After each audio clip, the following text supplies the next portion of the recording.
todos e a todas. Neste vídeo, nós iremos falar sobre profecias que estão ali ocultas, omissas, aparentemente, em Gênesis. Vamos falar sobre as profecias de Gênesis, certo? Que Deus propositalmente ele deixou para que quando chegasse o nosso tempo, o tempo do seu povo, nós pudéssemos descobrir todas as peças desse quebra-cabeça inteiro e conforme nós fôssemos juntando essas peças, a gente pudesse entender muitas coisas da sua palavra, certo? Então, vamos lá dar início a esse estudo de Gênesis profético, beleza? Então, eu separei em 3 partes esse estudo, como vocês podem ver.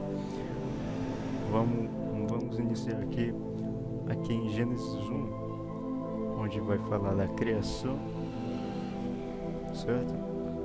E do descanso de Deus.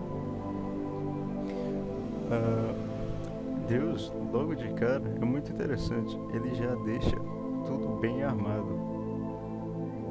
Não é à toa que ele criou tudo em 6 dias e que ele descansou ao 7º. Mas, poxa, se você olhar para a palavra de Deus, você vai ver salmos que dizem que o guarda de Israel nunca dorme, nunca descansa. Então você pode se fazer essa indagação e se você não souber ponderar as coisas, vai acabar dizendo que a palavra de Deus está sendo contraditória. Não. Ela não está sendo contraditória. Isso aqui foi um ato que Deus fez para que, quando a gente fosse olhar para as profecias, a gente pudesse entender. Ele não descansou à toa, ele estava querendo dizer algo com isso, estava querendo deixar uma mensagem profunda para nós, o seu povo. Então não é à toa que ele descansou ao 7º dia. É uma profecia que irá acontecer certamente, que no nosso tempo, no tempo da igreja, quando chegar o tempo da sua vinda. Então, nós temos aqui para ler esses 2 textos, 2 Pedro 3:8, Hebreus 4:9, e aqui, caso você queira ler um texto extra, eu não vou ler, mas se você queira ler Apocalipse 7, eu vou dar uma explicada e você mesmo pode ler aí em sua casa e fazer uma reflexão a partir desses 2 textos que nós iremos ler e vamos fazer ligação com a festa dos tabernáculos, ok?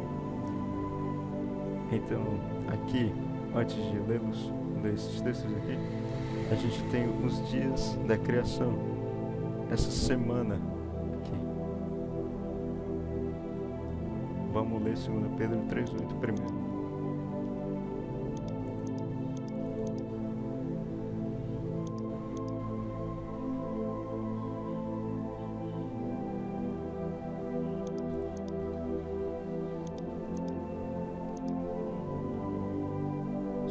Pedro 3, verso 8 vai dizer assim: há, todavia, uma coisa, amados, que não deveis esquecer, que para o Senhor um dia é como 1000 anos, e 1000 anos como um dia.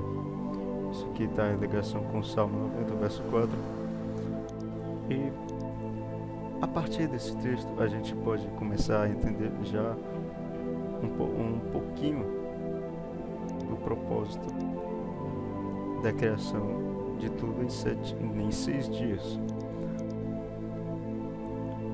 Você pode se perguntar a partir desse texto: poxa, então Deus criou todas as coisas, o universo, a terra, os animais, o homem em 6.000 anos? Não. Ele criou em 6 dias literais, sim, mas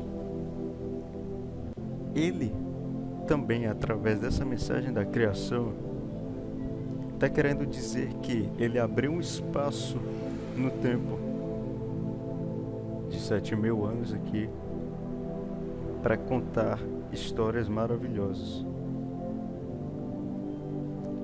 Por exemplo, aqui nós podemos dizer que seria o primeiro milênio, né? Seriam 7.000 anos aqui, nesse espaço de tempo, nessa timeline. E a gente pode ver que aqui no primeiro milênio ele vai fazer aliança justamente com Adão. Então a gente pode ver que existem várias alianças. Deus faz várias alianças no decorrer de todos esses milênios aqui. Então aqui no primeiro milênio ele faz aliança com Adão. Isso vai estar bem explicado em Gênesis 1, verso 27 e 28. Vamos ver.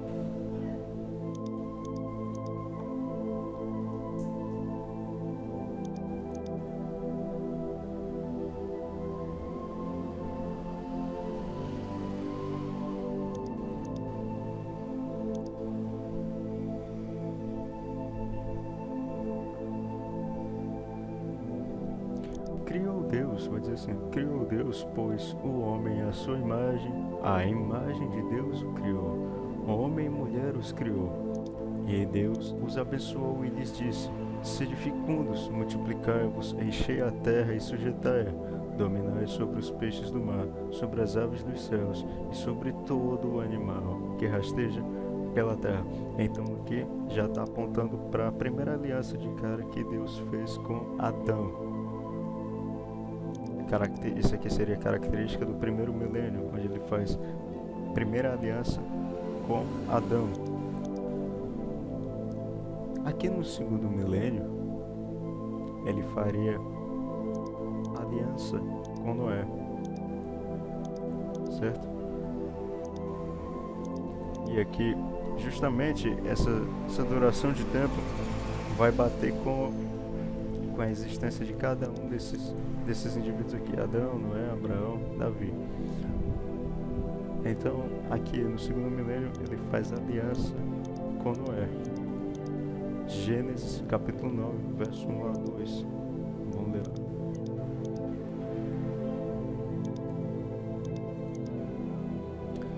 Abençoou Deus a Noé e a seus filhos e lhes disse, sede fecundos, multiplicai-vos e enchei a terra. Pavor e medo de vós virão sobre todos os animais da terra, sobre todas as aves dos céus, tudo o que se move sobre a terra e todos os peixes do mar nas vossas mãos serão entregues. Então aqui a gente já tem a segunda aliança no segundo milênio com Noé. Ok?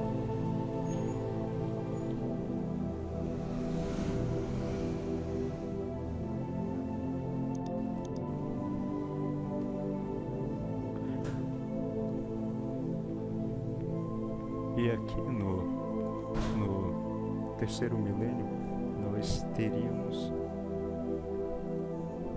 a aliança com Abraão. Essa aliança vai estar em Gênesis capítulo 12, verso 1 ao 3.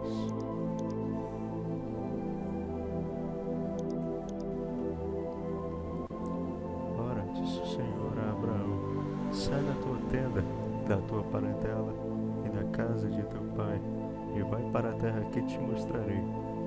De ti farei uma grande nação, e te abençoarei, e te engrandecerei o teu nome. Te engrandecerei o nome, ser tu uma bênção. Então nós podemos ver aqui Deus fazendo aliança com Abraão, uma terceira aliança que ele faz com Abraão, que vai bater com o terceiro dia ou o terceiro milênio. E, finalmente, aqui no quarto milênio, ou no quarto dia da criação, da semana profética, nós podemos ver que ele vai fazer aliança com Davi. E essa aliança, ela vai se estender, ela vai direcionar a Cristo, certo? Vamos ler 2 Samuel, capítulo 7, dos versos 5 ao 16.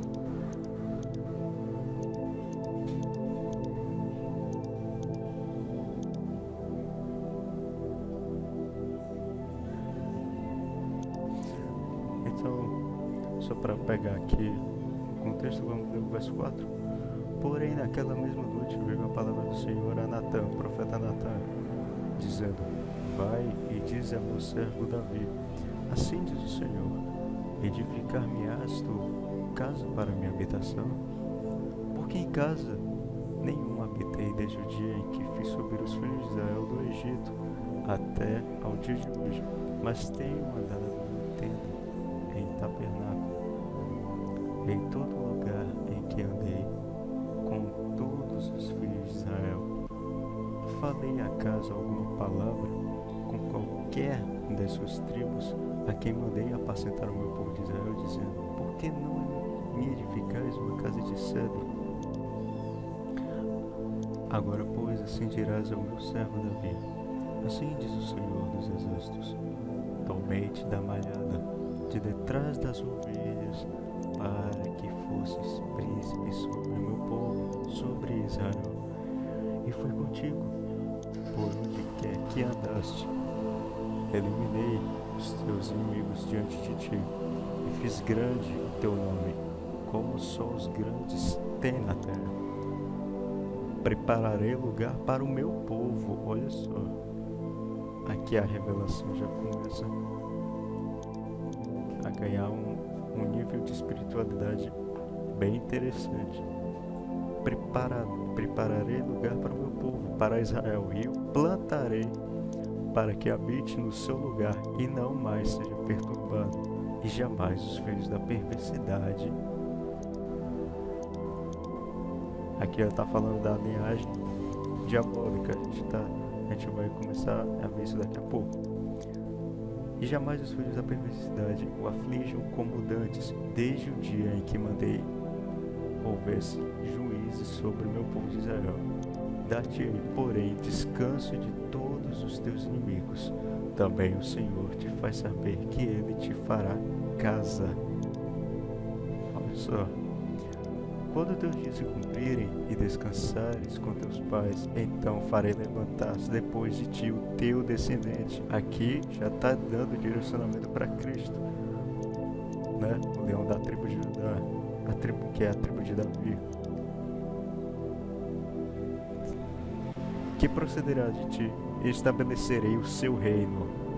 Este edificará uma casa ao meu nome, e eu estabelecerei para sempre o trono do seu reino. Então a gente está vendo aqui já a eternidade do reino messiânico, o reino do Messias. E eu lhe serei por pai, e ele me será por filho. Se vier a transgredir, castigá-lo-ei com varas de homens e com açoites de filhos de homens. Mas a minha misericórdia se não apartará dele, não se apartará dele, né? Como a retirei de Saul, a quem tirei de diante de ti. Porém a tua casa e o teu reino serão firmados para sempre diante de ti. Teu trono será estabelecido para sempre. Então aqui ele começa, Deus já começa com essa aliança com Davi, falando de uma forma um pouco discreta sobre não haver lugar para a sua habitação, não houver lugar para que ele habitasse no meio do seu povo, e ele vai fazendo crescer um grau de espiritualidade nessa revelação que ele fez a Davi por meio do profeta Natã, acerca, né, da edificação de sua casa, coisa que vai ser o próprio povo de Deus que vai fazer isso no tempo da igreja. Então nós vemos aqui que essa revelação já vai se estender para o descendente de Davi, que é o próprio Messias, o próprio Jesus, que vai sair tribo de Judá. E a gente vai ver o porquê disso mais à frente.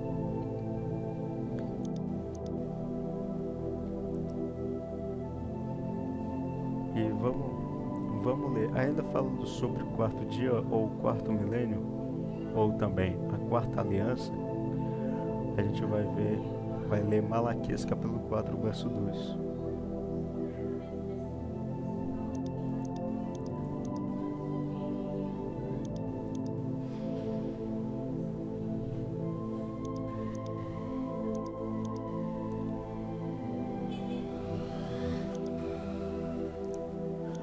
Mas para vós outros que temeis o meu nome, nascerá o sol da justiça, trazendo salvação nas suas asas. Saireis e saltareis como bezerros soltos da estrebaria. Então aqui a gente já vê uma profecia tremenda também que aponta para a vinda de Cristo. Cristo que ele está sendo figurado como o sol da justiça, que traz salvação, justamente o que quer dizer o seu nome em hebraico, Yeshua, Yehoshua, Yahusha, não é? Todos têm esse mesmo significado, salvação. Deus é a salvação. Então já está apontando tudo isso aqui, o sol da justiça, salvação para Cristo. O sol da justiça no sentido de que as realidades que estavam obscuras no Antigo Testamento iriam ser reveladas por meio de Cristo. Ele seria o anjo da aliança, não é? Que traria a salvação para o povo. Isso seria motivo de alegria, de regozijo do povo. Então, todas as realidades, as festas, que apesar de serem celebradas ali pelo povo de Israel, eles não entendiam o real sentido delas. E esse sentido, essa coerência, só vai ser revelada quando tudo foi esclarecido pelo sol da justiça, que vai trazer salvação.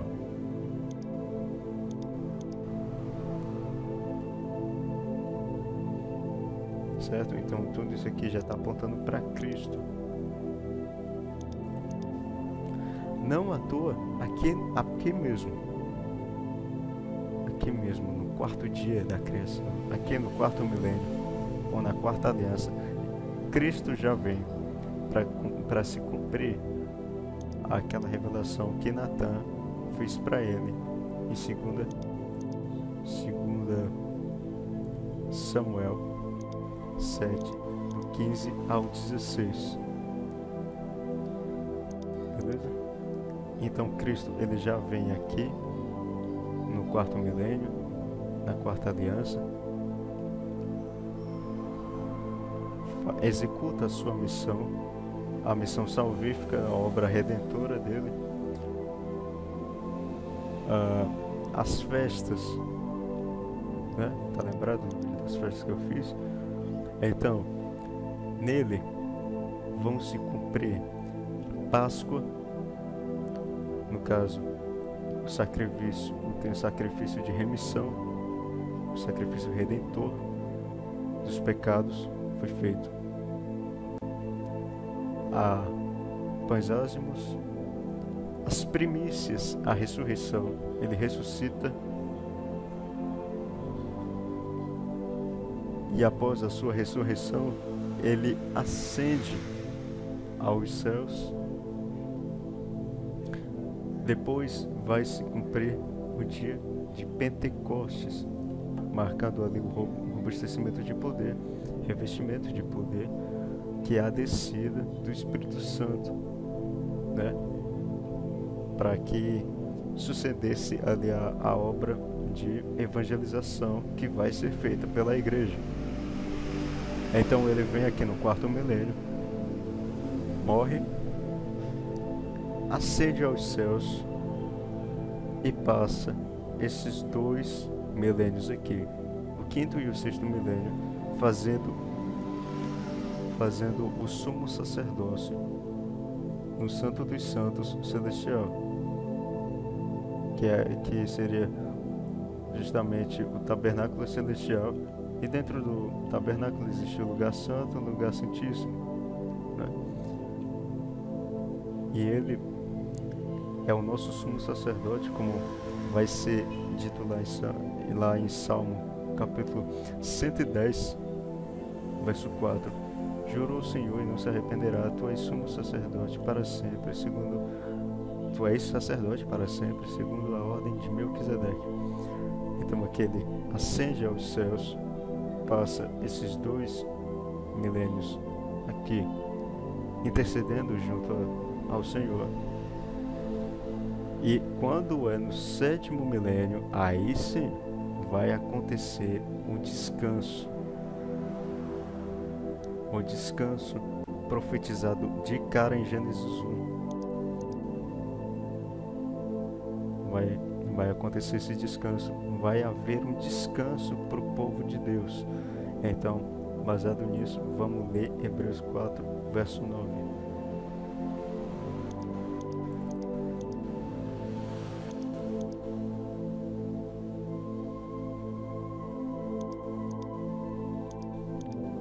A entrada no descanso de Deus vai ser o tema desse capítulo, mas para ser mais objetivo,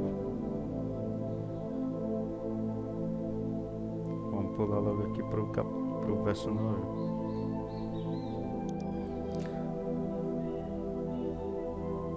Onde também aqui vai falar sobre, esse mesmo capítulo, sobre quem vai entrar no descanso, no caso, os filhos de Deus, né?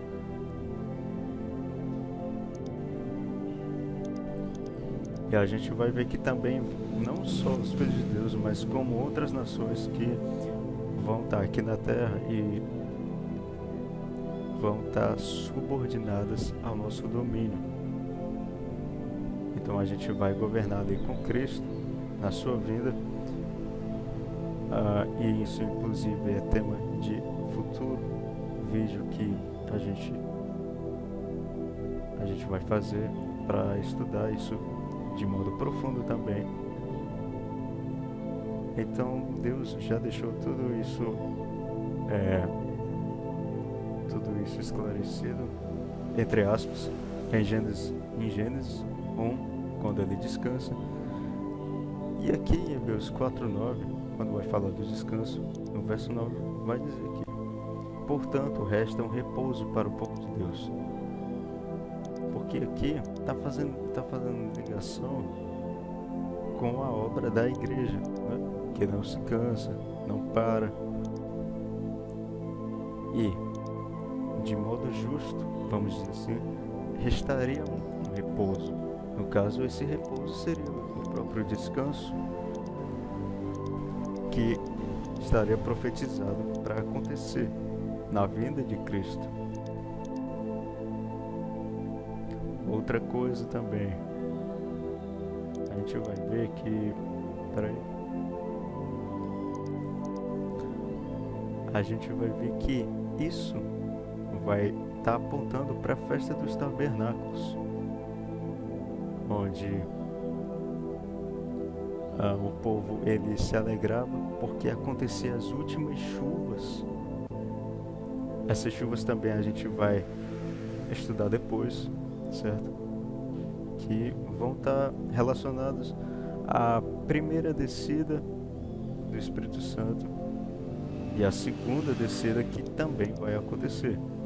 Então o povo se alegrava, tinha inclusive tinham em suas mãos ramos de palmeiras para celebrar a festa dos tabernáculos, onde eles habitavam em tendas, coisa que vai acontecer também. Então havia alegria por parte do povo, já que as últimas chuvas caíam ali na região da Palestina e regavam a terra, preparando ela para o cultivo de alimentos, visando o início ali, um novo ciclo das festividades. Festa dos tabernáculos vai estar ligada com Apocalipse 7, onde vai ter aquela famosa passagem que vai falar sobre os 144 mil selados, que ali não é um número literal, a gente sabe disso. Ali se trata do Israel de Deus unificado. A gente vai ver isso ainda aqui nesse vídeo. 144 mil selados com vestes alvas e com ramos de palmeiras, fazendo ligação com a festa dos tabernáculos. Aqui já praticamente seria a vinda de Cristo, Apocalipse 7, o estabelecimento do reino de Deus aqui na terra, beleza? Então a gente vê que aqui no 7º milênio, no dia em que Deus descansou, vai haver um descanso também na terra. Vai acontecer a instauração do reino de Cristo, reino milenar de Cristo. Isso está em Apocalipse 20, certo? Vai haver um descanso à terra e também vai haver o ano sabático ou jubileu. O que acontecia? Nesse tempo, nesse ano sabático, era dado descanso total à terra de todos os trabalhos agrícolas, enfim, tudo. O povo de Deus deveria descansar. E a gente tem 2 textos aqui para ler: Levítico 25, do versos 3 ao 4, Isaías 61, do primeiro verso até o segundo. Vamos ler.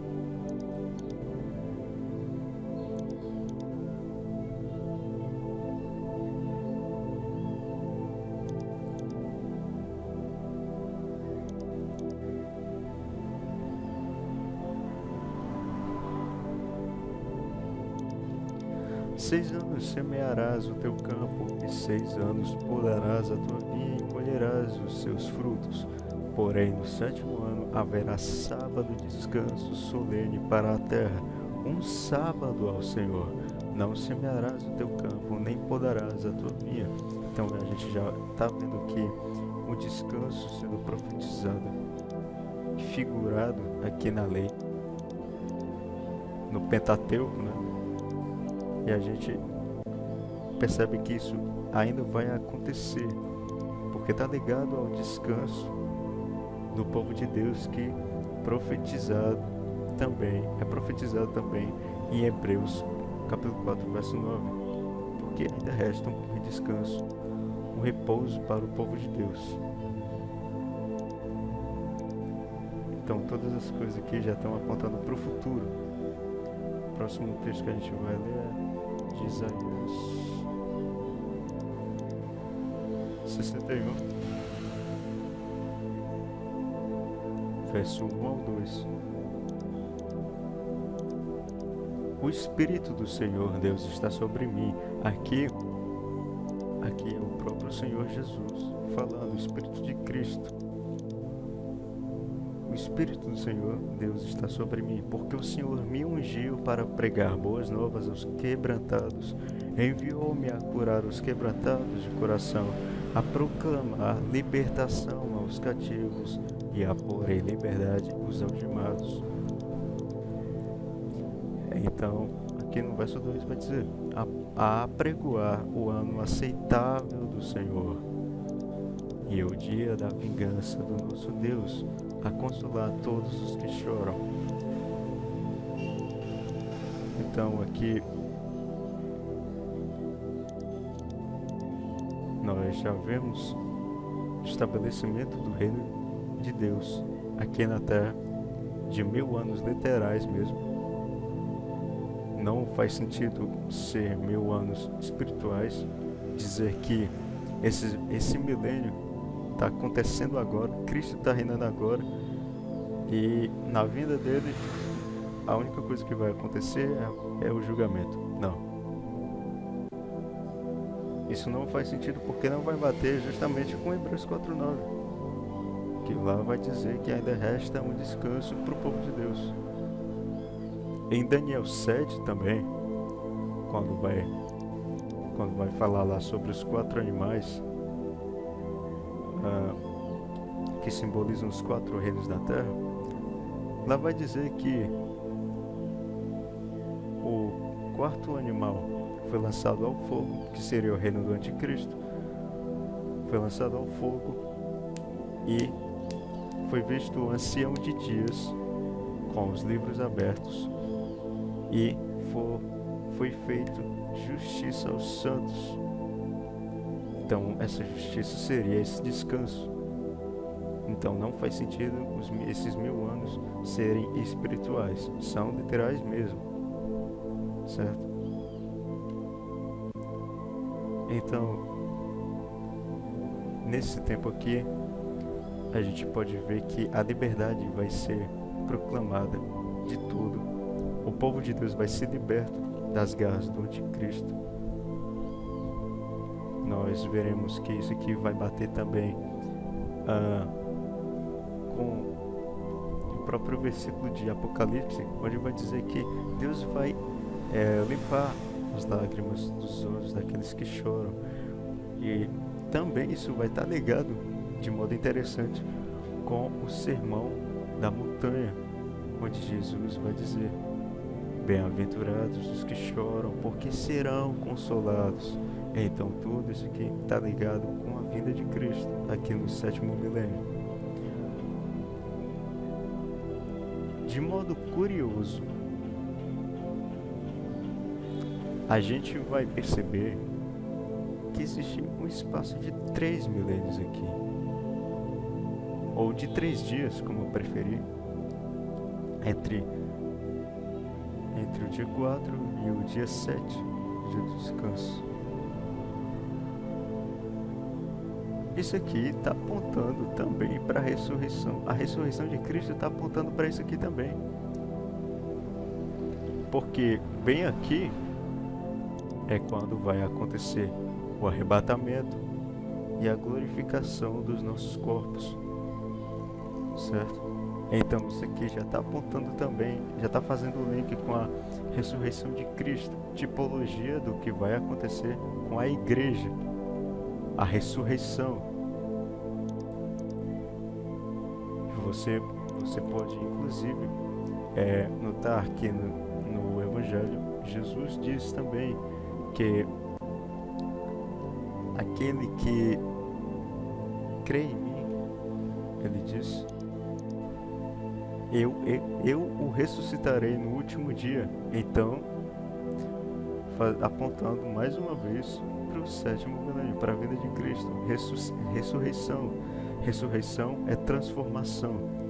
Transformação de tudo que eu digo. O corpo mortal, esse corpo mortal que a gente tem, ele vai ser despojado e vai ser revestido de glória. Isso Paulo vai falar lá em 1 Coríntios 15, do 40 ao 45. Você pode ler aí também. E também Isaías 26, verso 19, vai falar da ressurreição dos mortos, certo? Então aqueles que dormem e aqueles que estão vivos vão ter seus corpos transformados na vinda do Senhor. Já estarão ressurretos aí, mais uma vez vendo que a ressurreição de Cristo está apontando para nossa ressurreição. Outra coisa, outro ponto que eu queria destacar aqui é que ressurreição é diferente de você revivificar alguém, porque revivificar eu gosto muito do exemplo de Elias e a viúva de Sarepta, cujo filho ele morre. Elias roga a Deus para que o menino volte à vida. Isso acontece, mas ali não é ressurreição, porque se fosse ressurreição já teria o corpo glorificado. Ressurreição você vê que Paulo, explicando lá em 1 Coríntios, ele vai dizer que um é a carne dos peixes, das criaturas terrenas, e outra é a carne dos anjos, outra é a pele. Então essas coisas todas estão apontando para o 7º milênio, para a vinda de Cristo, para o estabelecimento do seu reino. Aqui a gente vai perceber, curiosamente também, que existe um 8º dia na lei.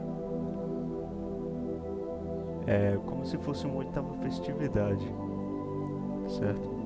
Nesse dia, nada era feito. Era empregado um descanso total, onde o povo nada poderia fazer, nenhum trabalho, nenhuma obra que exigisse esforço. E a gente vê que esse dia de solenidade do Senhor, onde não era feito nada, está apontando para o dia eterno. O que seria esse dia eterno? Que Pedro também, inclusive, ele fala: o dia eterno ele vai ser quando a gente estiver nos céus com Cristo. Ou seja, acabou o reino milenar, vai vir o juízo, os mortos vão ressuscitar e vão ser julgados. E quando tudo isso acabar, quando a igreja julgar os mortos e eles forem jogados no lago de fogo, a gente vai reinar com Cristo agora aqui nos céus, certo? E eu acho que acabou essa parte aqui já. E a gente vai agora para Gênesis 3, falar de depravação, que é onde acontece a queda do homem e a divisão de linhagens. Ok? Então vamos lá.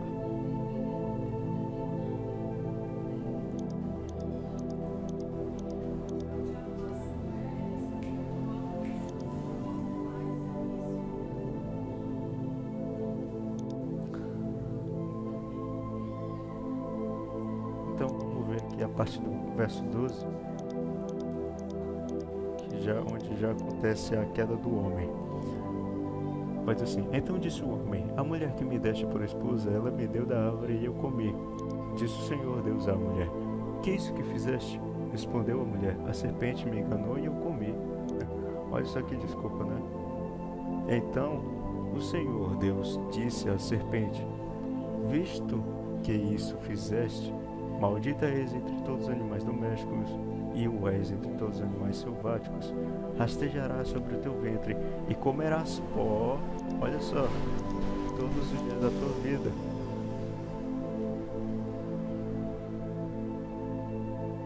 A gente pode ver aqui que Deus ele tá dando um grau de espiritualidade nessa execração, nessa condenação, nessa sentença sobre a serpente, muito interessante. Por quê? Você já viu por aí serpente comer pó? Eu acho que não, nem eu, né? Então, inclusive eu deixei a indagação aqui nessa pergunta: serpente come pó? Não. A gente vai saber o que é isso. Pó está relacionado à morte. Porquanto és pó, ao pó tornarás. Né? Então o homem ele deixa de ser eterno e passa a ser transitório. Quando chega a morte, ele vira pó. O sentido aqui que ele está querendo dizer que a serpente comeria pó todos os dias da vida dela, é que essa serpente seria a própria linhagem, o próprio Satanás. E comer pó significa, pó estando relacionado à morte. A morte é o quê? É o salário do pecado. Então o pecado ele alimenta o diabo. Essa a linguagem espiritual que está aqui em Gênesis 3,14, quando ele fala que a serpente comeria pó como todos os dias da vida dela. pecado, ele alimenta a morte, que alimenta o diabo, certo? Então, passando aqui,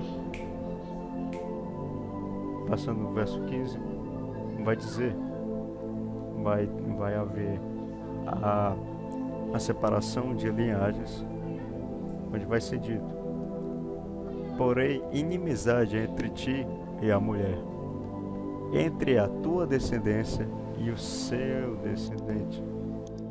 Este te ferirá a cabeça e tu lhe ferirás o calcanhar. Então, a gente já vê que mais uma espiritualidade. Então,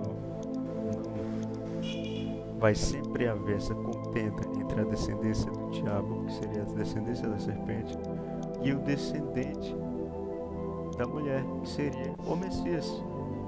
Este te ferirá a cabeça e tu lhe ferirás o calcanhar. Quem é que vai ferir a cabeça da serpente? Quem já feriu, se não já feriu? Jesus Cristo, o Messias. Essa expressão aqui, tu lhe ferirás o calcanhar, é justamente o que aconteceu também com ele no decorrer de sua história. Sempre o diabo tentou frustrar os planos de Deus, tentando de algo para que atrapalhasse a vinda do Senhor Jesus. Então, é isso aqui, é esse o sentido dessa revelação em Gênesis 3,15. Beleza?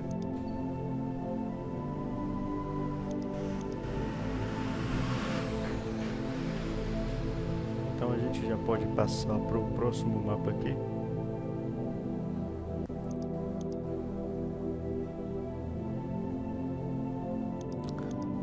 Gênesis 22, no verso 4, 9, e a gente aqui vai pular para o 18, onde vai falar sobre a ressurreição da igreja, descendência, que é a descendência do Messias. Vamos lá ver o que vai acontecer em Gênesis 22.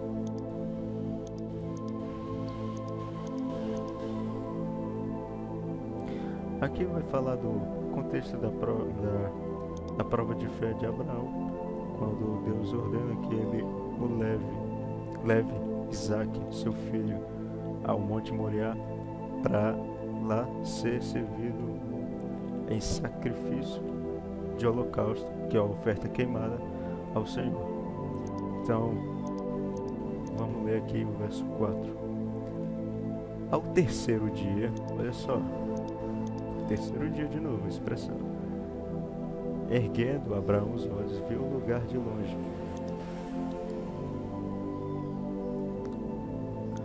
Chegaram ao lugar que Deus lhe havia designado. Ali edificou Abraão um altar sobre ele. Dispôs a lenha, amarrou Isaac, seu filho, e o deitou no altar em cima da lenha. E estendendo a mão, tomou o cutelo para imolar o filho. Mas do céu lhe bradou o anjo do Senhor: Abraão, Abraão. Ele respondeu: Eis-me aqui. Então ele disse: Não estendas a mão sobre o rapaz e nada lhe faças, pois agora sei que temes a Deus, porquanto não me negaste o filho, teu único filho. Tendo Abraão erguido os olhos, viu atrás de si um carneiro preso pelos chifres entre os arbustos. Tomou Abraão o carneiro e ofereceu o holocausto em lugar de seu filho. E pôs Abraão por nome àquele lugar: o Senhor proverá. Daí dizer até o dia de hoje: no monte do Senhor se proverá. Então do céu bradou pela segunda vez o anjo do Senhor a Abraão e disse: Jurei por mim mesmo, diz o Senhor, porquanto fizeste isso e não me negaste o teu único filho, que deveras te abençoarei, certamente multiplicarei a tua descendência como as estrelas dos céus e como a areia na praia do mar. A tua descendência possuirá a cidade dos seus inimigos. Nelas serão benditas todas as nações da terra. Então, a gente já vê profecias tremendas, promessas a Abraão, que são muito reveladoras. Beleza? A partir aqui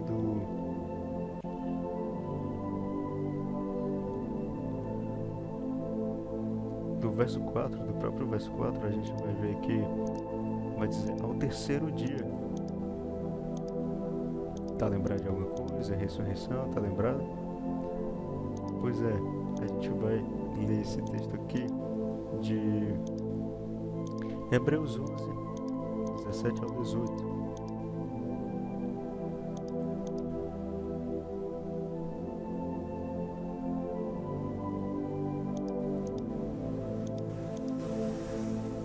Aqui vai falar no capítulo dos exemplos de fé extraídos do Antigo Testamento.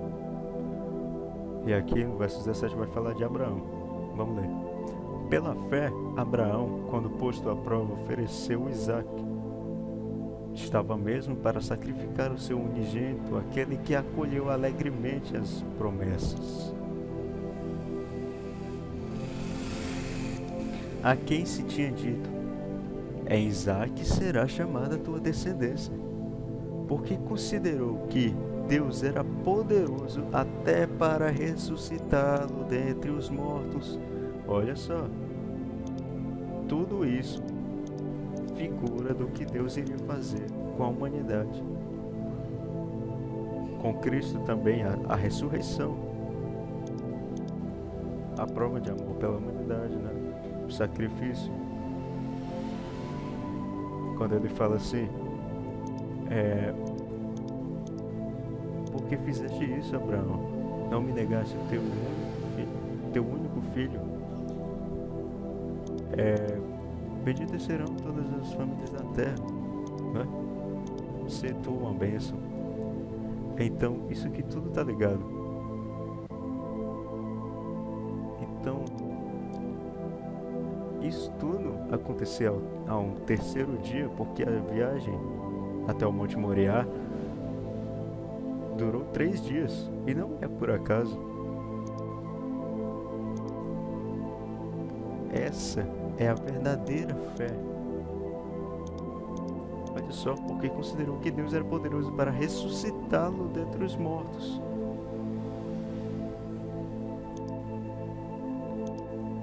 Outra coisa, por que Isaque está sendo chamado de unigênito de Abraão, sendo que Abraão teve Ismael como filho, né, também, só que com a escrava Agar. Só que na verdade Isaque ele está sendo chamado como filho da promessa, por isso é o unigênito. É como se aqui Deus, através desse sacrifício, dessa prova de fé, ele estivesse mostrando que Abraão fosse Deus Pai, entendeu? Isaque fosse Jesus, seu filho, o unigênito do Pai. Tá lembrado de João? O filho que estava no seio do Pai, esse o revelou, né? Então a gente vê esse grande exemplo de fé de Abraão e essa revelação tremenda do terceiro dia, e que vai se ligar com isso aqui, ó. Paulo vai falar em Gálatas 3.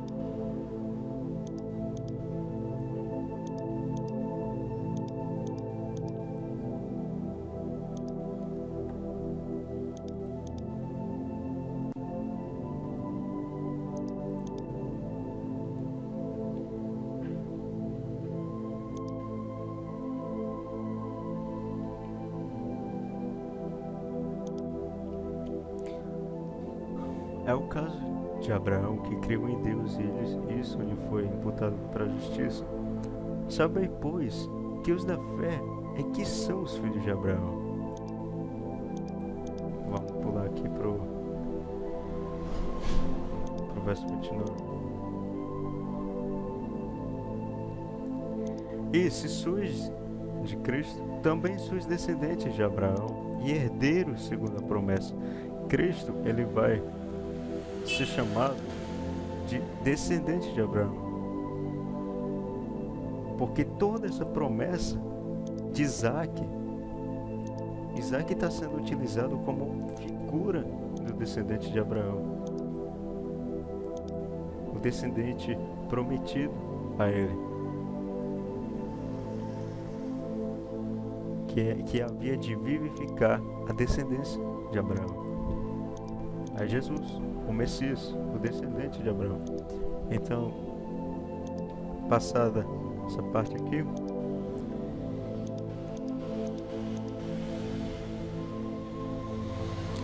a gente pode notar outra coisa aqui também a respeito do terceiro dia, do dia da ressurreição.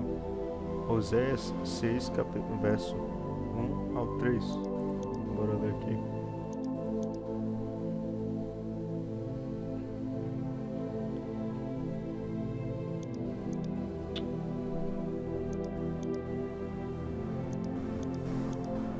Vai dizer assim: vinde e tornemos para o Senhor, porque Ele nos despedaçou e nos sarará, fez a ferida e a ligará. Depois de 2 dias nos revigorará, ao terceiro dia, olha só, nos levantará e viveremos diante dele.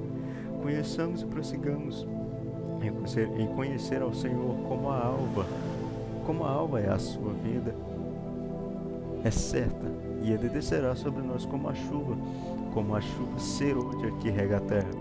A gente vai estudar depois sobre essas 2 chuvas que têm ligação com Pentecostes, com a descida do Espírito Santo.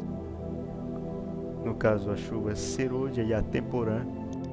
A gente vai ver que o Espírito Santo ele desce 2 vezes. A primeira vez sobre os apóstolos e uma segunda já perto de tudo acabar. Beleza? Então, essa parte aqui a gente já viu. E a gente vai ver também que quando o anjo do Senhor ele fala de a descendência abraâmica ser como as estrelas do céu, ele está falando da natureza celestial. Em muitas partes proféticas da Bíblia, especialmente Daniel 12, você vai notar que as estrelas dos céus, elas são atributos, elas são simbologias que se referem aos anjos, à natureza divina, né? A seres gloriosos, glorificados, com um corpo totalmente diferente do nosso. E quando ele fala de areia da praia do mar, natureza carnal ou natureza humana, a gente pode falar também assim. Então essa parte aqui a gente já entendeu. E agora a gente vai entrar no outro grau de revelação, que é a parte das 12 tribos de Israel, do reino de Israel, ok? Então eu vou fechar esse vídeo por aqui. Vou estar soltando a parte 2 logo mais, certo? Então fique com Deus, até daqui a pouco, para a segunda parte do vídeo. Ele vai continuar a segunda parte. Até mais.